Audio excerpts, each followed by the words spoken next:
All right, storytelling. This connects us. It's the most human to human thing that we can do for the entirety of human history, human civilization. We've relied on stories. Now we have a bunch of tech. We can text and we could Snapchat and we could send Instagram, posts. However, but stories, oral stories of what has evolved our civilization to what it is right now. It is built inside of us. Studies show, research shows that your brain lights up when you're being told a story, right? It impacts us. So use it in your speech. You can give a fact and you can use facts. They're awesome. Think of them as a launching pad or an opening or a support, right? But what you want to do is you want to weave in stories. So let's tell a fact, right? And then we'll say it in a story format. All right. The average American's net worth is about $120,000, while Bill Gates' net worth is over $100 billion. That's good. It's factual, right? We have a hard time grasping things like 100 billion, right? What's the relation to that? It doesn't stick with us, right? We're not going to remember that. However, if you frame it in a story and you say, hey, surveys show that the average American will walk past a nickel and they will not pick it up on the street. But the financial equivalency is Bill Gates walking past a stack of $54,000. And so would you walk past a stack of $54,000? No. But now we just created something memorable and meaningful and relatable, and we could feel it, like, because we wouldn't walk past a stack of $54,000, but we would walk past a nickel.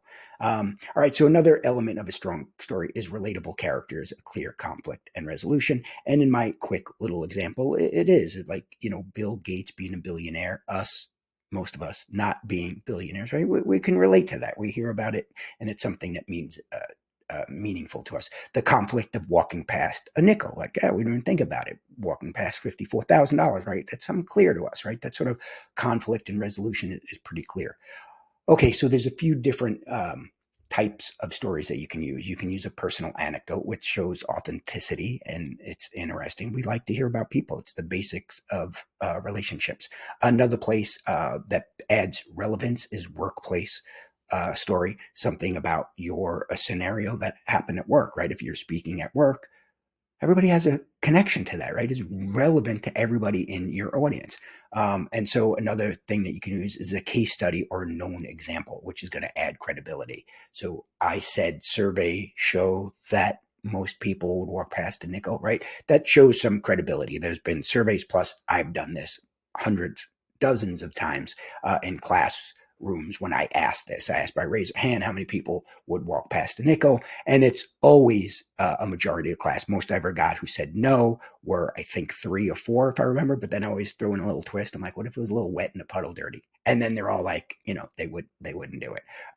So another thing is keep it short, a few minutes, keep it relevant to what's going on. So if you want to walk away with something, stories are not decoration. They're the delivery system that makes your ideas unforgettable, because you're not going to walk past $54,000. Critical thinking builds trust. Don't know how to get this across as well as it probably needs to get across. Be an ethical speaker. Be credible. And it takes you to be a savvy, critical thinker. Nothing tanks credibility faster than being unethical. Clear and honest thinking is the backbone of clear and honest speaking. So why does this matter? Well, audiences trust logic and clarity, and critical thinking keeps that talk, that speech, that meeting, it keeps it focused and truthful. All right, so don't apply a fallacy argument. So let's say you're going to give a speech and you have a belief. There's something you feel. And so you state it in an unethical manner where you're using a fallacy argument like, hey, did you know that when people eat more ice cream, they're more likely to drown? And then you show statistics that back it up. Well, that's not ethical speaking, because you probably figured it out by now. But when do you eat more ice cream? Well, in the summertime. When are there more drownings? Well, in the summertime. right? So there's a correlation, but there's no causation. And it's a really common thing that you'll see in meetings and you'll see in impromptu speeches and you'll see it on the news, right? And so there's many types of fallacy arguments, right? That is just one example. So don't use those because your audience is immediately thinking that, like, wait a minute, that doesn't really make sense. And then your credibility tanks and they don't really believe what you have to say from that point forward. So a practical tip for this is to play devil's advocate, right? Pretend you're the audience listening to you, right? And when you state something that you believe or you feel, just say what is going to be a common rebuttal or rebuttals, and then come up with something in your head and say, okay, well, if I state that, they're going to come back and say, well, people eat more ice cream and they swim more in the summer, right? There's no direct, relation to that. So once you have that, you're like, well, I can't say that, or you have to come up with some stronger evidence to support what you're going to say. So remember, like critical thinking, it doesn't only trim the fat from your content of your speech, it boosts your credibility. Hey, what good is it to have your ideas and your thoughts be heard if you can't get anybody to a yes, right? You want to be influential. And in order to be influential, you have to be persuasive. All right. So it's not about slick little tricks. It's about moving people slowly, right? To move that needle to get them to a yes.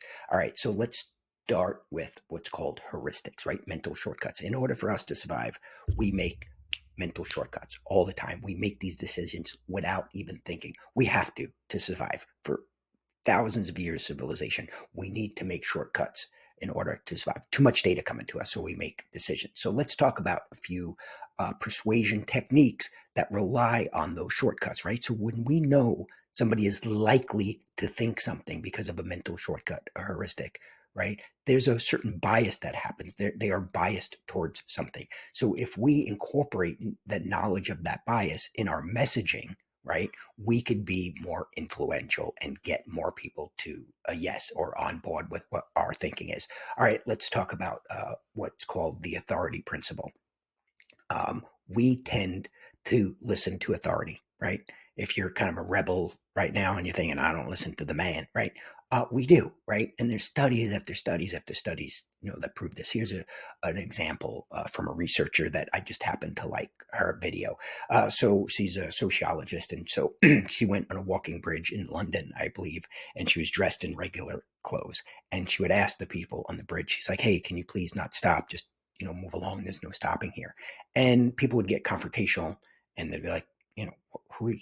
Like, who are you? Like, what are you telling me this for? Right. And so she did that and she filmed it and she recorded all the people who didn't comply, didn't listen to her. And then she did the same thing again another day. And all she did was put on a vest, like an orange, yellowish reflective vest, and a clipboard. And she approached everybody the same exact way. She's like, "I'm sorry, this is a no standing zone. Can you move along?" Everybody complied. They're like, "Oh, you know," and they moved. They were polite and they listened to her. What was the difference, right? That's the authority principle. We comply when we think there's some level of authority. Nobody asked her, like, "Who are you? What's that on that clipboard? What department or division you work in?" They just complied. So if you are an authority figure or you come across as an authority figure when you're speaking, you are going to be more credible. People are going to listen to you. So another thing is social proof, right? That's another principle of persuasion. We tend to do what other people are doing. You're walking down the street, you're hungry, and you see a restaurant on the left and a restaurant on the right, and the restaurant on the left is kind of bustling and buzzing. The restaurant on the right is empty.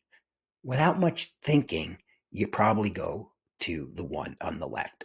Because if you stopped and you thought about it, it'd be like, well, the one on the right is empty, so it's probably no good or whatever. Obviously, everybody's having fun. They all go to this one, so I'm going to go to that one, right? And so that's a mental shortcut. We just see other people doing it, social proof. So it must mean A, B, or C if we go do it. If we stopped and we did, deeper analysis, it might simply be it's 5:01 and that restaurant just opened, where that one opened at 3, and they have a happy hour that people tend to go to on that particular day, right? Whatever it may be, right? We see people doing something, it's social proof, and we act and we do it. Another thing is what's called the unity principle. So we want to find common ground with our audience. And so the unity principle is really powerful, right? Let's just imagine you get a new job across the country and you're at your first meeting. You've been there for 3 4 days and you really haven't talked to anybody, haven't gelled with anybody. You had some company wide meeting in a giant conference room or something like that, and everybody's milling about before the meeting starts, and you're there and you're like, man, I don't know anybody, whatever. And so you see somebody drinking a cup of coffee from your alma mater where you went to school across the country. You're gonna like say something. You're gonna be like, hey, you went to, ABC University? So did I, right? So that's the unity principle. It immediately draws us together. And then we're more open to speaking and listening and being persuaded by those people. And so you want to utilize that, right? By setting some kind of clear common ground between you and your audience. Another thing, the last one that we'll talk about for this is liking and the halo effect.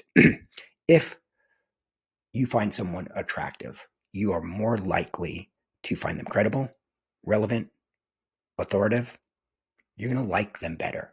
And so that's called the halo effect. And so if you find one thing about somebody, often those other things fall into place. If you find somebody incredibly funny, right, you're probably going to think they're more attractive. You're going to think they're more relatable and more credible. If you find somebody who is really credible, you're probably going to find them more funny. You're going to find them more attractive. If you find somebody who's more attractive, it's going to be those other things. Those are the halo effect. It's called the liking principle. And so you have to come across as somebody that the audience will like. Using those other things will help you get there. All right. So a practical tip that I want to get across is be persuasive, but don't be manipulative. There is a very distinct difference, right? It's not fine at all.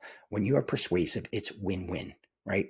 You want to win, you want your audience to win, you want to get your idea across, right? But you're going to be honest and transparent. Manipulation is not the same thing at all. They're not even the same ballpark. Manipulation is win-lose. I want to win at your expense. I'm going to be opaque. I'm going to keep information out. I'm not going to tell you the full truth. That is manipulation. So remember, be persuasive, not manipulative, and get people to a yes.